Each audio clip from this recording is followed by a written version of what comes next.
Vous connaissez sans doute le bâtiment qui est derrière moi, c'est le siège national de la CGSP. Eh bien, figurez-vous que les dirigeants de la CGSP m'ont informé qu'ils avaient l'intention de m'exclure de la CGSP et donc aussi de la FGTB. Alors, ça doit surprendre pas mal de militants qui me connaissent depuis de nombreuses années, puisque j'ai été délégué syndical à la Centrale Générale pendant longtemps, et puis en fin de carrière à la CGSP. Et maintenant que je suis pensionné, je participe à pas mal de mobilisations syndicales, chez les cheminots, chez les communaux, chez les métallos, et même à la CSC, on me connaît. Alors vous allez dire, mais comment ça se fait qu'on veuille m'exclure de la FGTB?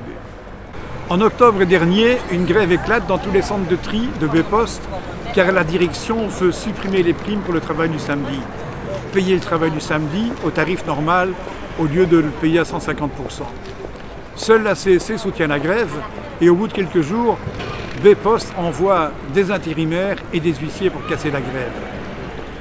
La CGSP Post et le syndicat libéral acceptent la proposition de la direction et publient un communiqué se félicitant d'avoir évité ce qu'ils appellent une grève inutile.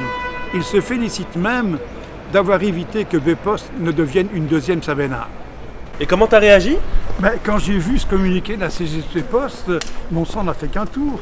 Comment est-ce qu'on peut à la fois accepter les baisses de salaire, ne rien dire sur les huissiers, ne rien dire sur les intérimaires, et en même temps prétendre qu'on a sauvé une entreprise qui est en bourse, quoi. Donc c'est absurde. Et donc j'ai réagi, j'ai écrit un communiqué cinglant comme une fessée, parce que j'estime que les dirigeants de la Poste, de la CGSP Post, méritaient la fessée.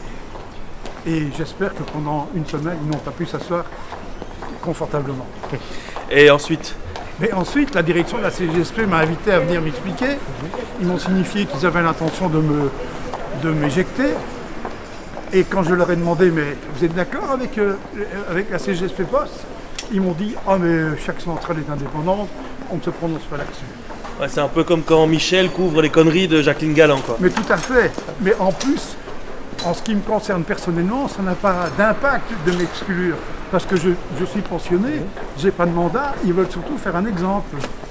Mais alors pourquoi t'exclure? Mais je pense que c'est surtout pour lancer un avertissement aux nombreux affiliés qui en ont marre des cortèges syndicaux qui pour le moment ne mènent à rien alors que le gouvernement Michel est en train de tout nous prendre. Et donc qu'est-ce qu'il faut faire? Mais d'abord, en bas, continue à dire qu'on n'est pas prêt de lâcher, et dans les assemblées syndicales, faire déposer des motions, des propositions d'action pour passer à l'action en front commun. Et donc tu as été militant syndical pendant longtemps, quelles leçons tu en tires? Je dirais essentiellement peut-être 4 points. D'abord, sans action, sans rapport de force, on n'obtient rien. Deuxièmement, s'il n'y a pas l'unité FGTB-CSC, on ne peut pas gagner. Troisièmement, c'est la base, ce sont les travailleurs qui doivent décider et pas l'appareil syndical. Il faut des votes sur le lieu de travail, dans les assemblées sur le lieu de travail.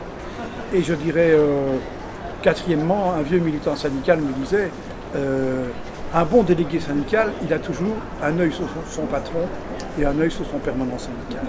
Car l'appareil syndical a toujours tendance à mettre le couvercle sur la marmite de la lutte de classe pour l'étouffer.